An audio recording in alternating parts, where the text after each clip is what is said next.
Bienvenidos amigos de nuevo a este su programa de entrevistas en su canal preferido en Distrito Televisión, donde cada sábado por la noche nos encontramos para presentarles a invitados que tienen que hablar de asuntos de actualidad. En el Reino Unido se ha producido un escándalo que algunos califican como el más grave que se ha producido en terreno europeo desde la Segunda Guerra Mundial. Es el caso que, aunque ha ocurrido hace 20 años, ha ocurrido hace 10 años, aunque los hechos eran hace 20 años, supone que más de 20.000 niñas han sido violadas por bandas organizadas de una determinada nacionalidad y cultura. Los hechos son tan graves que amenazan con llevarse por delante al actual Premier, el Keir Starmer, y ha dado lugar a un escándalo sin precedentes, con incluso manifestaciones en la calle. Alguien se preguntará el por qué, porque entonces este hombre que hoy es el presidente de allí, era lo que aquí se llamaría el fiscal general del Estado. Para hablar de esto hemos invitado hoy a Ras Salam, con el cual teníamos pensado entrevistarle dentro de mes y medio con motivo de la publicación de su próximo libro, pero hemos adelantado esa entrevista debido a la gravedad de los hechos y volver a hablar de un libro con el que ya hablamos, que tenemos aquí, que es el de la mujer bajo el yugo del Islam, porque todo lo que vamos a hablar hoy tiene mucho que ver con este delicado problema. Siempre bajo el respeto a la Constitución, a los derechos humanos, a la libertad de culto y a la libertad religiosa, lógicamente. Es doctor en Filología Árabe y Estudios Islámicos, un hombre que ha escrito infinidad de libros, da clases en la universidad y es muy conocido por sus conferencias no polémicas, sino porque habla muy claro. Ya saben, entrevistas sin filtros, preguntas no pactadas, preguntas libres, comenzamos.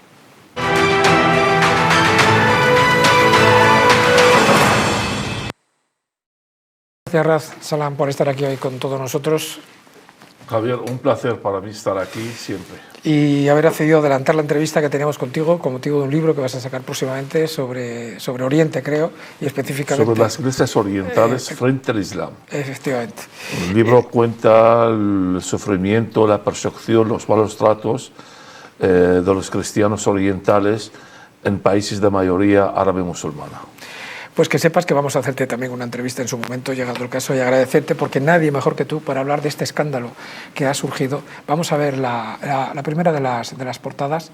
Tremendo, 1.400 niñas fueron violadas solo en la localidad de Rotterdam, una localidad al norte de Inglaterra, un escándalo en toda regla. Rad, ¿cómo es posible que se haya podido tapar este escándalo, según dicen ahora, para no pecar de racistas, de ser tachados de racistas y de que la gente tuviese ver mal la multiculturalidad, que por cierto está fracasando en todos los sitios? Eso está pasando en todo el mundo occidental, sobre todo, porque hoy día criticar el Islam, hablar del Islam, hablar de los crímenes del Islam, de la persecución, el genocidio, el que están sufriendo los cristianos del Oriente Medio, es como islamofobia, es mal visto, racismo, hablar de personas musulmanes que están cometiendo estos crímenes. Sin embargo, cuando los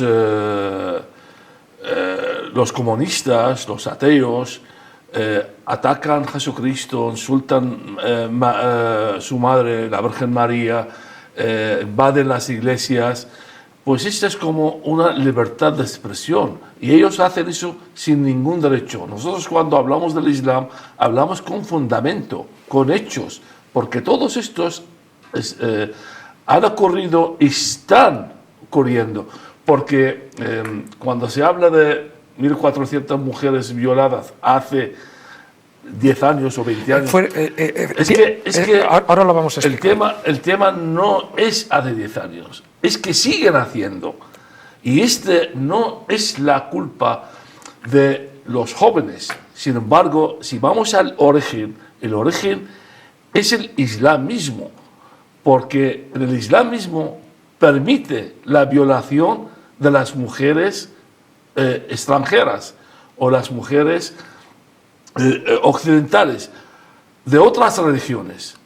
Este es el Islam. Hay que analizar profundamente el Islam y saber quién verdaderamente tiene la culpa. Para aclarar a nuestros espectadores de qué va todo esto, Ahora vamos a verlo. Hay un informe, el informe Rotterdam, que habla, es un informe de una investigación privada que habla de lo que ocurrió entre los años 1997, por eso hablábamos de los 20 años, y 2013. Ustedes lo pueden descargar en internet, entran y lo pueden descargar. Está en inglés, pero también está traducido. Pone los pelos de punta. En ese documento se llega a afirmar que estas bandas descartaban a niñas mayores de 15 años porque consideraban que ya eran muy mayores para hacer estas prácticas. Tremendo. Raz, ¿cómo puede caber tanta maldad en el ser humano? Es que el ser humano no es la maldad del ser humano, es la maldad del fanatismo religioso islámico. Hay que ir claro, hay que hablar claro. Porque, y la maldad del que tiene también ocultar estos hechos, porque lo que está pasando en el Occidente, la verdad que no tiene precio, porque ocultar estos hechos, precisamente por ser musulmanes, es que yo no entiendo este miedo del Islam y los musulmanes. Yo el otro día, fíjate, en una de mis clases, alguien me dice, hombre, es que hablar así claramente del Islam como un movimiento social, político, como una religión violenta, así claramente, que hay musulmanes buenos también, claro que hay musulmanes buenos, es que nosotros no estamos hablando de todos los musulmanes, yo estoy hablando de la ideología del Islam, las prácticas del Islam, del libro sagrado del Islam, las fuentes de la ley islámica. Ahí está el problema, aquí está. El Corán tiene 255 versículos, animan al yihad, y violar las mujeres extranjeras o occidentales es parte del yihad. Aparte, no lo digo solamente por los libros, esto lo he vivido yo en mi propia carne, en mi país, en Irak. En Irak, hemos sufrido los cristianos o las mujeres cristianas violaciones, porque salía un musulmán por la mañana y se encontraba con una musulmana en una calle solos y le violaba. Y cuando iba esta cristiana a denunciar este musulmán, este violador, este sinvergüenza, pues declaraba el yihad. Yo estoy haciendo el yihad. Y los jueces en Irak, en Egipto, en Nigeria, en cualquier país de mayoría musulmana, el juez da a elegir a la mujer a casarse con su violador y no pasa nada. ¿Por qué? Porque esta mujer es extranjera. Aparte, para los musulmanes, una mujer que no es musulmana es como una esclava. Este viene mencionado en el libro, en el Corán, en la Sura 2, el versículo 221, dice claramente, es que Muhammad anima a los musulmanes, no casáis con mujeres de otras religiones, porque son esclavas para vosotras. Entonces, está permitido violar a una mujer. Y luego, nosotros hemos tenido un caso en mi país, en Irak, violar a una mujer. Yo tenía una familiar mía que era guapísima, de una familia de bien, vivían al lado de mi casa. Una familia que tenían 5 hijas. Una de ellas se llamaba Yamila, la traducción es guapa, era abogada. Era una chica inteligentísima, muy guapa y trabajadora. Bueno, nosotros los cristianos no llevamos el hijab ni vestimos normal como los occidentales, solamente que no llevamos tampoco minifalda ni nada. Y esta chica un día vino tarde a su casa, sobre las 8 así por la tarde, y pasaba por una calle sola. Un sinvergüenza del barrio, todo el mundo la conoce, se encontró con ella y la violó. Y se fue a denunciar a este hombre. Y este hombre se declaró como estaba haciendo el yihad. Y el juez quería obligar a la chica a casarse con su violador. Y esta mujer no podía aguantar O sea, un mes y se mató. A ver, Herrad, me estás diciendo que una mujer es violada por un hombre y el juez lo que determina es que esa mujer se tiene que casar con ese hombre y ¿Por ella qué? por no aguantar la presión se suicidó. Claro, porque el juicio, nosotros estuvimos ahí en el juicio. Yo estoy hablando de los años finales de los años 80. Le decía el juez a la chica, a ver qué has hecho para provocar a este chico a violarte. Y la chica finalmente pues se mató, se tiró de alto de un edificio y se mató porque no quiso vivir este problema con su violador. Ustedes se preguntarán, ¿y por qué ahora, después de unos hechos que han ocurrido hace 20 años, pero que este informe, que es un informe independiente y privado y que se le dio validez, de hecho dio lugar a que el propio Parlamento británico en su momento le contestara, vuelve a estar de moda? No solamente porque Elon Musk lo haya publicado otra vez en Twitter, por tres causas. La primera, porque han salido nuevos indicios. Segunda, porque se cree que el fiscal general, que en su momento llevó este caso, es ahora el Premier, el presidente a efectos nuestros, presidente de gobierno del Reino Unido, y a mayores por esta noticia que acaba de salir publicada. Resulta que el Partido Laborista ha rechazado iniciar una investigación contra estos abusos sexuales basados precisamente en estas nuevas revelaciones. Herrad, ¿se antepone el interés político a que se hayan violado a miles y miles de niñas? Ese es el problema del Occidente. El Occidente es que se creen con estas cosas que están respetando el Islam o están ocultando lo que hacen los musulmanes en el Occidente. En realidad le están dando paso, le están dando más libertades dentro del Occidente. Hay que tomar medidas, porque estos informes han salido ahora desde hace 20 años, pero es que siguen haciéndolo. Están haciendo los jóvenes musulmanes, pakistaníes, Bangladesh, los marroquíes, en Barcelona, en Bruselas, en Holanda, en Alemania. Yo he venido, este verano he estado en Alemania y hay centenares de casos, pero nadie habla, nadie dice que es un joven musulmán o una banda musulmana o una manada musulmana. Dicen, bueno, fue violada, pero no dicen que son los musulmanes. Por eso, por miedo de qué dirán, o este es el diálogo, la falacia del diálogo de la civilización, la alianza de las tres culturas, el diálogo. Este es, de verdad, el Occidente está perdiendo el norte. Y yo recuerdo las palabras de Muammar al-Gaddafi en el año 2006, dijo, yo lo escuché en un discurso en árabe, y dijo, vamos a conquistar el Occidente por sus leyes y la libertad. Esta no es libertad, esta es libertinaje, porque permitir a unas bandas de jóvenes musulmanes a violar mujeres occidentales y no pasa nada. Aparte, no solamente eso, ocultan estos hechos. Yo no sé de qué va el Occidente.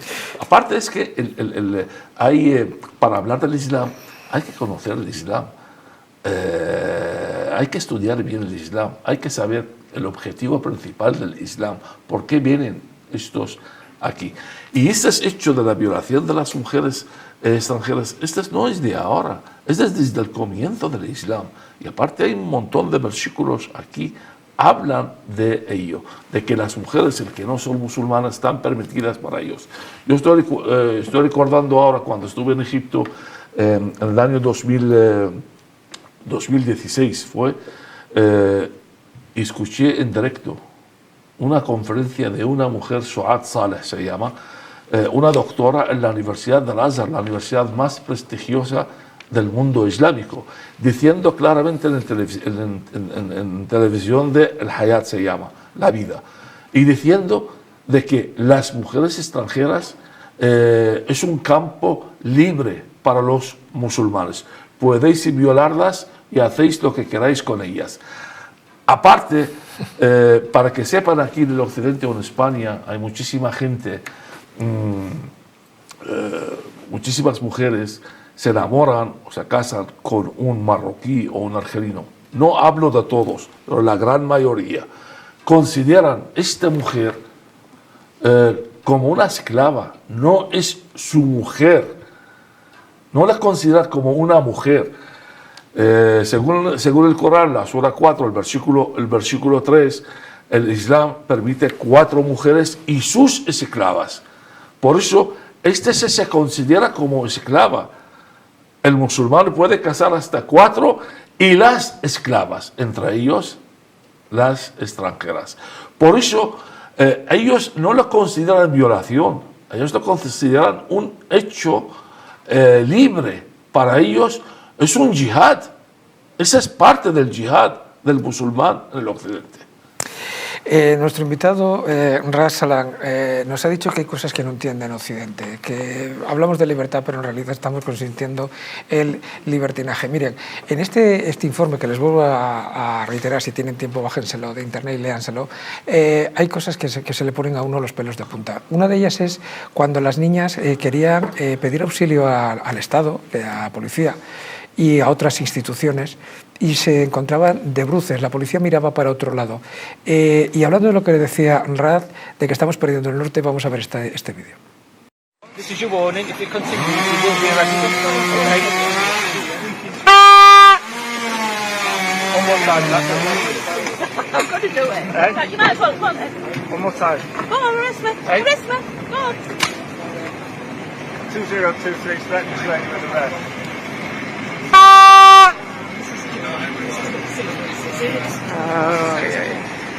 Arrest me for tooting your horn. Right, you're arrested for 6 corner from the corner.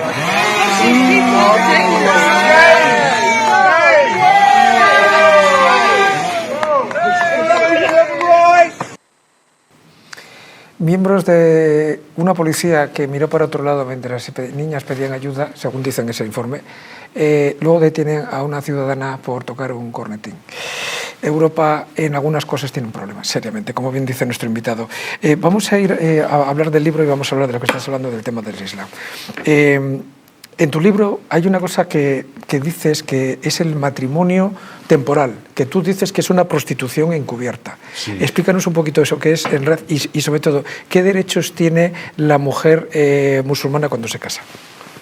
Tú has tocado un tema muy interesante, hablando de la mentalidad. Es que eso es muy importante. Es que aquí en el occidente tenéis otra mentalidad. Cuando habláis de la mujer, habláis del oriente, de todo eso. ¿Por qué? Porque en el occidente la gente aquí han vivido sobre la base judía cristiana, con los derechos, la libertad, el consenso, la convivencia. En el oriente no hay estas cosas. Yo cuando hablo del Islam hablo de una mentalidad oriental, lo que nosotros hemos vivido ahí, lo que nosotros hemos sufrido del Islam. Por eso la mentalidad es muy importante para hablar del Islam. Y el matrimonio de placer es una prostitución oculta. Ahora, hasta hoy día, estamos en el siglo XXI, en el año 2025, hasta hoy día se practica en los países de mayoría árabe musulmana, tanto chiíes ¿Pero como qué suníes. consiste exactamente? Consiste de que un hombre casado puede tener una relación sexual con una mujer temporalmente, le paga una cantidad de dinero, se casa con ella temporalmente en un imam, sacan un papel, o sea, oficial y oficialmente, sí, y ponen ahí, por ejemplo, me caso con esta mujer durante 1 hora, o 2 horas, o un mes, pagas tanto, y cuando termina el periodo, se divorcia de ella. Y ocurre en todos los países árabes, sobre todo en Irán. En los países occidentales, las casas de prostitutas se llaman la casa del madam, antiguamente, ¿no? Aquí, pues ahí en Irán o en Irak, sobre todo los países de mayoría chií, y en Arabia Saudita se llaman casas del imam. El imam mismo tiene fotos de mujeres y viene un hombre, entra ahí, pues ve a las mujeres y hace un Pero contrato. vamos a ver. Eso que me estás contando, estos son los típicos álbumes que hay aquí, que, en fin, por respeto a nuestra audiencia, que este canal y el programa en concreto es bastante serio y no nos gusta utilizar términos soeces, eso tiene otro nombre. Claro. Pero eso dices que es legal, es decir, Es que se legal. firma un documento... Sí, es legal. Es todo legal. Se casa con ella oficialmente. Aparte ponen la fecha de entrada y la fecha de la salida y la hora. ¿Por qué? Porque en el caso de que se queda embarazada, el hombre, el que se ha acostado con ella, se hace cargo del niño. Hay 12 tipos de matrimonio de placer. Eso lo dices en el libro. En todos estos matrimonios de placer, el hombre paga. Solamente en 2 casos la mujer paga al hombre. En el caso de una mujer que bueno, fea, entre comillas, no tiene salida, no puede casarse, y para quedarse la pobre sin probar, pues pide un hombre a casarse con ella temporalmente, le paga tanto y luego se divorcia de él. El segundo caso, y lo más grave, imaginemos, la peregrinación a la Meca es un pilar el tercer pilar más importante en el Islam. Y todo musulmán, tanto hombre como mujer, tiene la obligación a ir una vez en su vida a la Meca. La mujer no puede ir a la Meca sola, tiene que ir con un hombre, un familiar de primer grado, y si no tiene, pues tiene que ir con su marido o alguien de alquiler, un hombre de alquiler. Entonces ella alquila a este hombre, le paga tanto dinero, se casan. Se llama el matrimonio del Hajj, la peregrinación.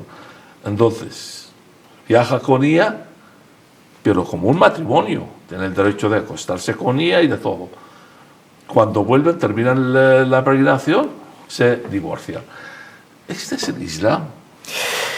Ahora que hablas del Islam, mira, en este libro, que se lo recomiendo, porque a mí personalmente, lo he vuelto a leer otra vez ahora para esta entrevista, a veces lo pasas mal, yo sinceramente se lo digo, lo he pasado mal en algunos capítulos, porque es que además da fechas y casos concretos, es decir, entra uno en internet, si uno no se fía y se da cuenta que es todo real, está basado en hechos reales. Y hay cosas de verdad que por la mentalidad que tenemos algunos cuesta algunos capítulos leerlos.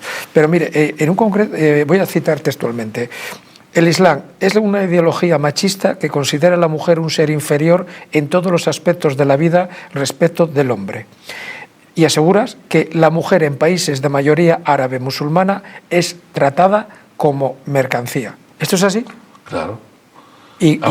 Aparte, nacer mujer en un país árabe islámico es una condena para toda la vida.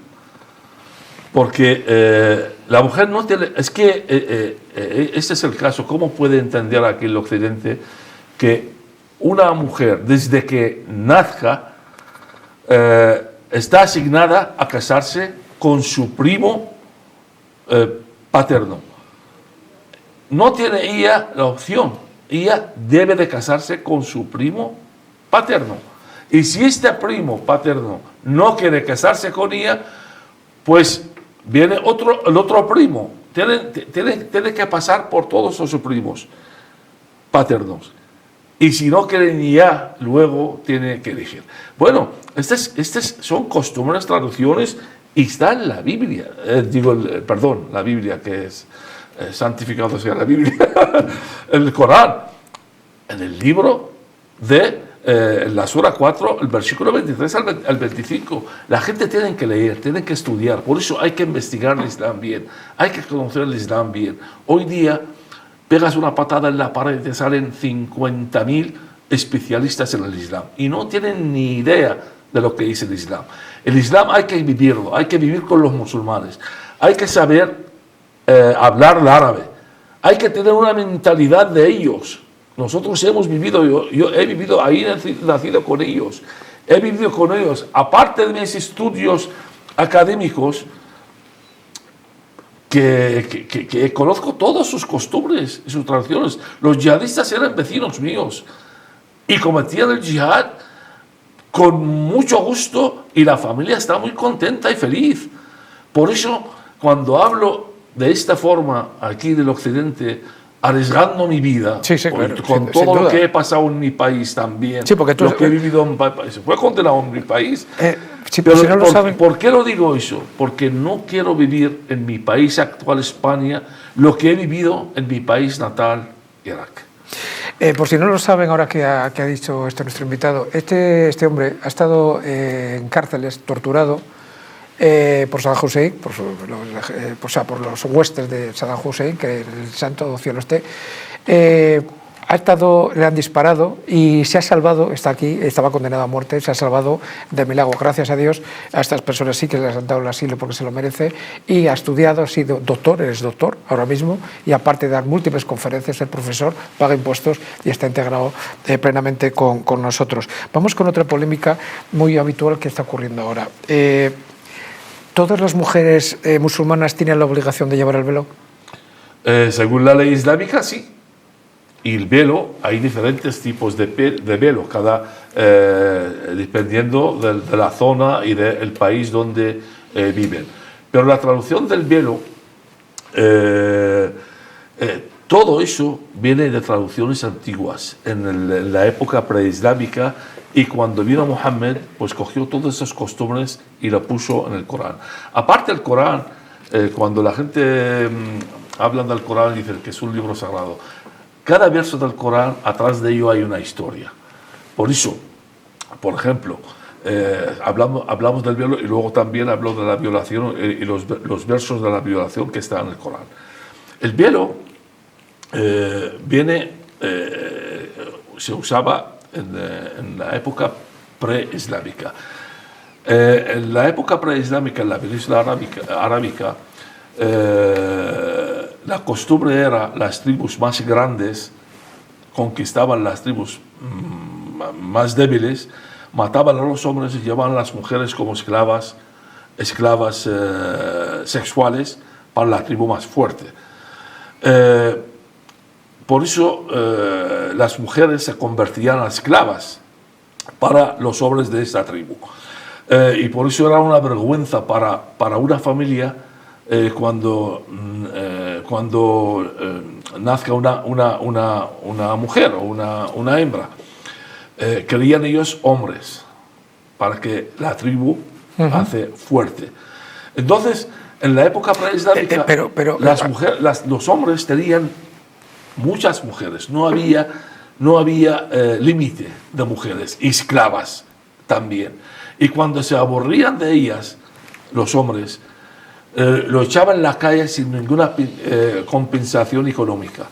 Y claro, no tenían dónde ir. Se convertían o esclavas o prostitutas en la calle. Cuando vino Muhammad en el Islam, dijo: yo pongo en la Sura 4, el versículo 3, se puso el límite máximo de un hombre a casarse con 4 mujeres. Y aquí está la trampa. Y las esclavas. Por lo tanto, ¿qué hace el hombre? Se divorcia de una y ya se casa con otra. Ya son 5. Y la otra se convierte a una esclava para... Muhammad mismo, un profeta de una religión. ¿Cómo puedes creer en un profeta de una religión que se casó con 10 mujeres oficialmente y tuvo 2 esclavas y tuvo relaciones sexuales con 43 mujeres? En total, 55 mujeres tuvo Muhammad. Y se casó con la tercera mujer, que él tenía 50 años y ella tenía 6 años. Y tuvo relaciones sexuales cuando llegó a tener 9 años. La séptima mujer, Muhammad se casó con ella, con Zainab. Zainab era la mujer de su hijo adoptado, Zaid. Muhammad sacaba leyes y él no las cumplía, porque él ponía El máximo de mujeres 4, y él se casó con 10 y 2 esclavas. Tenía, oficialmente. Y 43 mujeres, matrimonio temporal. Relaciones sexuales. Y no solamente eso.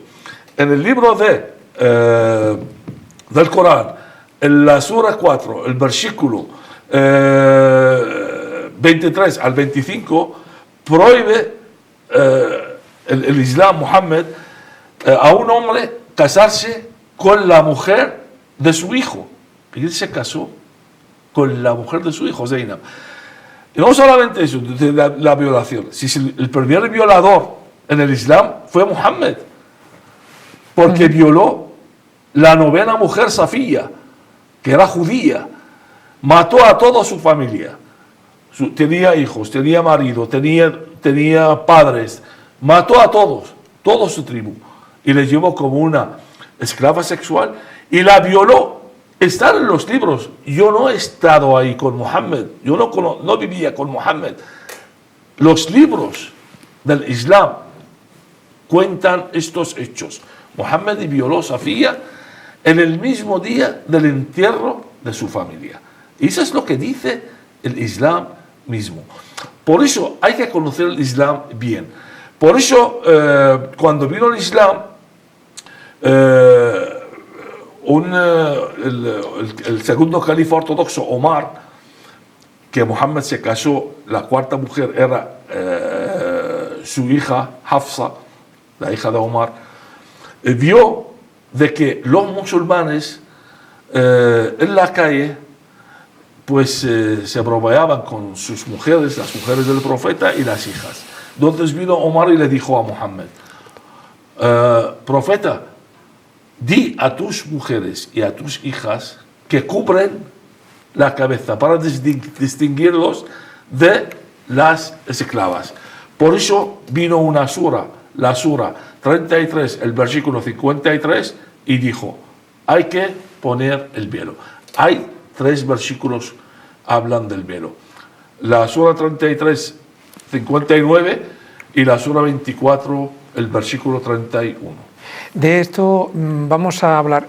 Para hacer este control sobre las mujeres se necesita una policía moral religiosa que existe, creo que en todos los países. Vamos a hablar de esto y les vamos a enseñar un vídeo que les va a causar cuando menos desasosiego, pero todo esto después de la publicidad.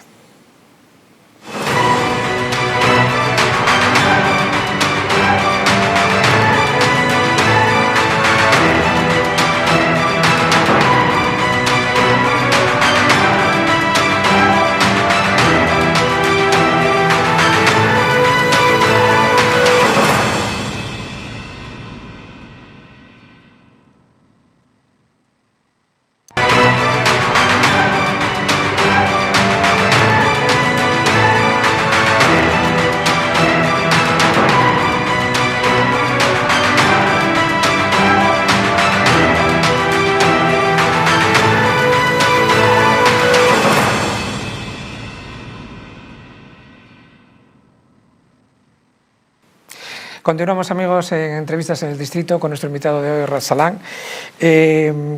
Antes del intermedio, alguien puede pensar, a lo mejor este hombre está exagerando demasiado. Estamos hablando de las restricciones que tienen las mujeres y de la policía moral, religiosa, que se da en esos sitios, ¿no?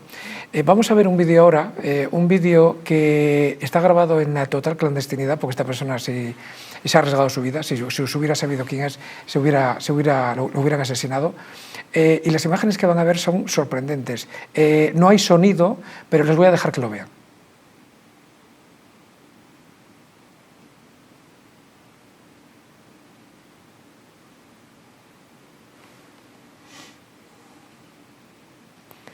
Esto está ocurriendo en Irán. Como pueden ver, es un grupo de mujeres de la policía religiosa que a otra mujer que va con un color que consideran inapropiado, ahí lo van a volver a ver, se resiste y ahí ven, la cogen dentro, la empiezan a golpear, la detienen, hay un hombre ahí que como que no va nada con él, que es policía también, y como pueden ver la están agrediendo, fíjense, en la pierna.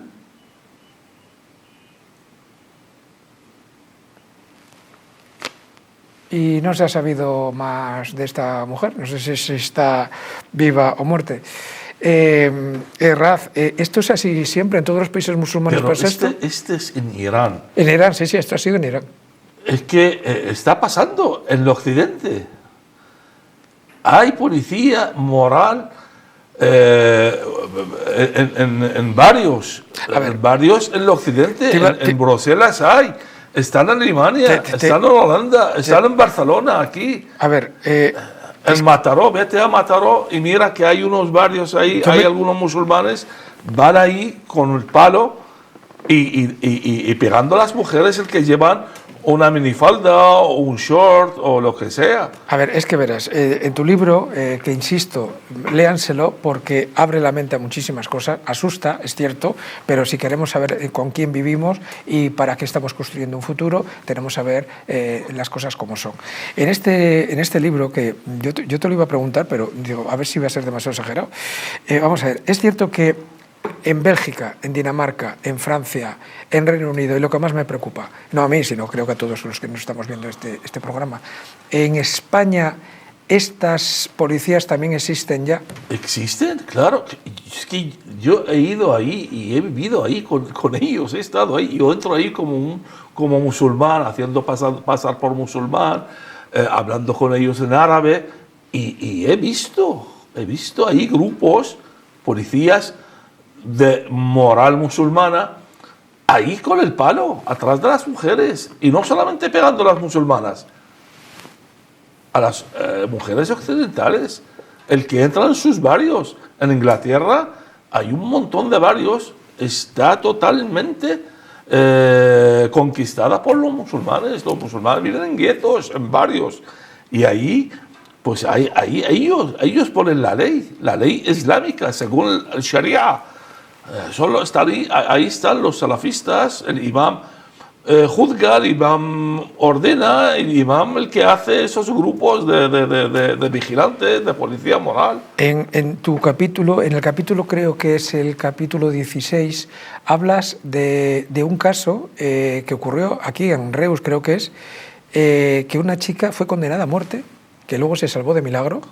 Creo que ya actuó la policía, eso sí, actuó la policía española, lógicamente, los detuvieron a todos, pero que le habían hecho un juicio paralelo y la habían condenado a muerte por adúltera, y por un chivatazo de una de las personas que estaba allí, no la mataron de milagro. ¿Esto cómo fue, este evento? Pues este es un caso, no recuerdo exactamente el caso. Está en el capítulo 16 tuyo. Está ahí. Esta es una mujer, tuvo una relación, una musulmana, una relación con un español, y se descubrieron que ella tenía una relación y fue perseguida por su propia familia y querían matarla directamente por tener un novio extranjero occidental español, y se liberó milagrosamente, se escapó, y la policía ahí también actuaron bien y ayudaron a la mujer.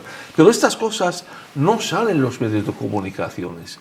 Tienes que buscarlos, tienes que investigar. Están también, aparte de que hay un montón de casos, si se busca uno en internet, se encuentran. Hay otro detalle que señalas en el libro, además le das nombres y apellidos, que es lo que me sorprende, porque bien dices tú, yo si no leo este libro no me hubiera enterado de nada, ¿no? Y porque los medios de comunicación tradicionales de esto no hablan. Pero tú hablas de un caso muy concreto, de un tal Carlos, que tienes mucho valor, y lo tienes por estas denuncias que haces, que son personas que eran españolas cristianas, se han convertido, son conversos, se han convertido, y resulta que son luego los más radicales a la hora de perseguir a los malos musulmanes. Sí. ¿Estos casos son muy habituales o son casos anecdóticos? Los conversos son mucho más fanáticos que los mismos musulmanes, porque estos entran convencidos.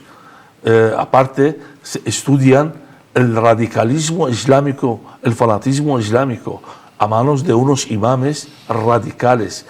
Aquí en España tenemos muchísimos imames radicales. En Europa se dice que hay entre 100 y 150 imames muy peligrosos, radicales. Predican el salafismo, que el salafismo es una tendencia religiosa muy peligrosa. Fue fundada en el siglo finales del XIII, principios del XIV, por Ibn Taymiyyah, el brazo político de los salafistas. Los salafistas, Ibn Taymiyyah enseñaba de que los judíos y cristianos son infieles y hay que acabar con todos los judíos y cristianos. Hay que obligarlos a convertir al Islam, y si no convierten al Islam, hay que matarlos. El brazo político del salafismo son los hermanos musulmanes, fundados en Egipto en el principio del siglo XX, en el año 1904, por Hassan el-Banna. El brazo armado de estos son los grupos radicales islámicos, como Daesh, Al-Qaeda, Boko Haram, el Shabab. Por eso hay que conocer las tendencias más radicales del Islam. Y aquí está creciendo esta tendencia al salafismo a raíz de la llamada primavera árabe. Es que el Occidente también ha cometido muchísimos errores. Cometió el error de acabar con el Shah de Irán y traer los Ayatollah en Irán, acabar con Saddam Hussein, y están gobernando ahora también los radicales chiíes en Irak, y apoyar la llamada primavera árabe. Y todo eso es frutos de todas estas errores del Occidente. Por eso el radicalismo islámico está creciendo a raíz de la primavera, a raíz del 2010, con la llamada primavera árabe que empezó en Túnez. Y está creciendo el radicalismo islámico, el salafismo en Europa.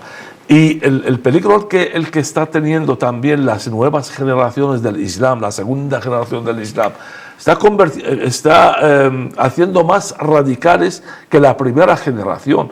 ¿Por qué? Porque no saben su identidad. Han nacido en el Occidente y en su casa, en el barrio, en la mezquita, en los guetos, les enseñan el radicalismo islámico.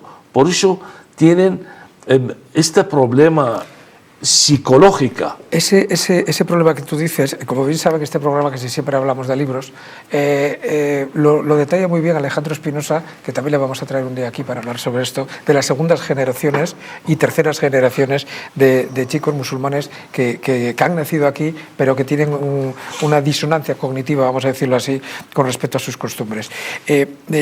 Tú en el libro hablas también de un tribunal que se crea, que lo voy a leer textualmente, es el Comité para la Propagación de la Virtud y la Prevención del Vicio, que como todos vemos es enternecedor. En fin, este tipo de comités ahora mismo, lógicamente, con la caída de Bashar al-Assad en Siria y viendo estos que han entrado, ¿en qué situación crees tú que se está encontrando o que se van a encontrar las mujeres, aunque la prensa internacional dice que van a intentar que sean muy occidentales y que van con traje? Por desgracia, ¿en qué situación? Y a mayores. En Afganistán también, que después de que Occidente les dejamos tirados a todos, ahí los dejamos solos. ¿En qué situación crees que está la mujer en esos sitios ahora mismo? No es la mujer solamente, las mujeres en general, tanto musulmanas, pero especialmente los cristianos. Es que nadie habla de la comunidad cristiana en Siria. Es que está pasando muy mal. Si me lo permites, he estado yo ahí. Vamos a hacer un programa específico, que también te voy a invitar, vamos a hacer un programa específico sobre la persecución a los cristianos en todo el mundo, porque parece que hay gente que no sabe que en estos momentos hay 33 países, 33, en los que todos los días se está matando, torturando, violando y asesinando a seres humanos simplemente por profesar la religión cristiana. Y nadie dice nada. Pero vamos a hacer un programa aquí y sin tardar mucho. Pero en Siria, por ejemplo, todo el mundo está ahí aplaudiendo que ha caído el Bashar al-Assad y bueno, va a llegar ahí la democracia y la libertad y no. Pero es que solamente analizar quién es Abu Muhammad el-Jolani. Abu Muhammad el-Jolani, un terrorista, era un terrorista.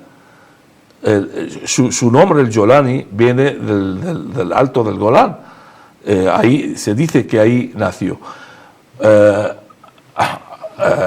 Abu Muhammad el-Julani luchó en Irak y Siria con Daesh. Era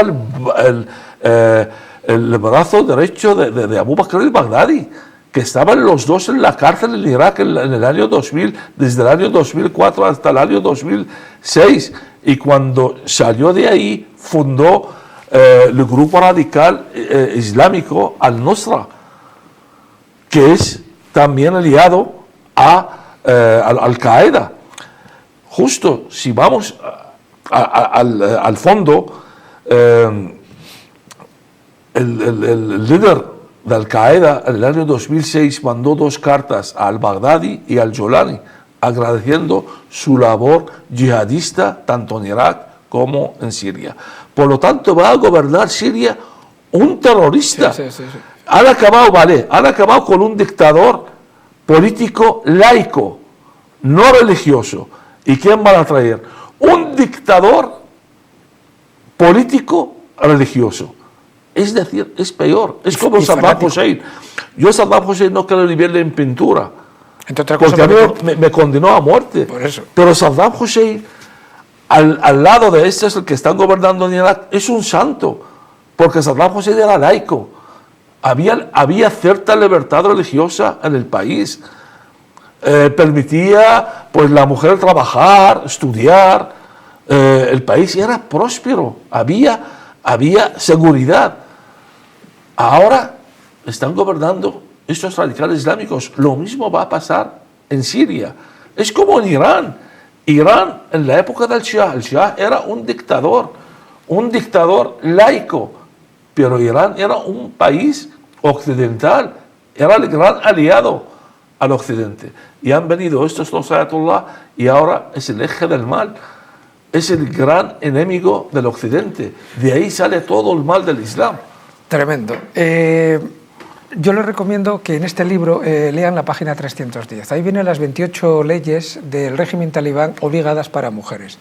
Si son propensos a sufrir pesadillas, les recomiendo que no lo lean antes de acostarse. Vamos con otro tema delicado, porque es delicado, cómo se ve la homosexualidad, no solamente en el mundo musulmán. Tú que eres experto en las 3 religiones monoteístas, el judaísmo, cristianismo, el mundo musulmán.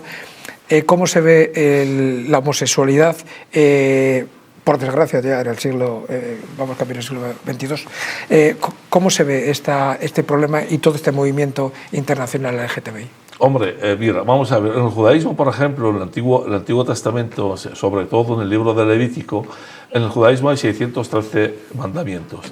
Y uno de estos mandamientos es verdad que el judaísmo también condena la homosexualidad, pero en la Biblia ahora en Israel, por ejemplo, en la religión judía, no aplican esta ley. Es verdad que condena la homosexualidad y rechaza la homosexualidad totalmente. Pero hoy día el judaísmo no aplica esta ley. Está ahí en la Biblia, pero no aplica. En el libro de Levítico, el capítulo 23. En el cristianismo no hay ningún versículo en el Nuevo Testamento habla, o Jesucristo no dijo nada contra los homosexuales. Solamente el apóstol Pablo, en el libro de 1 Corintios, el capítulo 6, el versículo 9 al 10, dice: los homosexuales no entrarán en el reino de Dios. Ya está. Ahora bien, yo en mi libro, por ejemplo, lo explico.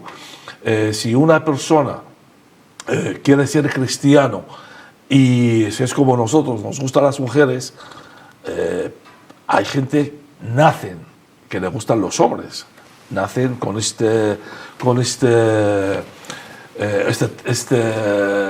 digamos, tendencia o esta forma de pensar. Pues lo que tienen que hacer es no practicar. El apóstol Pablo, él condena la práctica homosexual.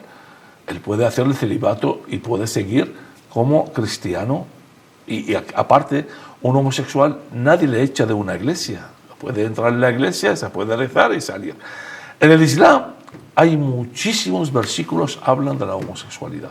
Hay 5 versículos, sobre todo en la Sura 7, habla de que los homosexuales son la gente de Lot. Y aparte hay un hadith de Muhammad, dice que si un hombre practica las relaciones sexuales con otro hombre, como una mujer, pues hay que matarlos los dos. El Qardawi murió en el año 2022, que era el jefe o el presidente de la Liga Árabe Musulmana, dice en su libro, El Halal al Haram, dice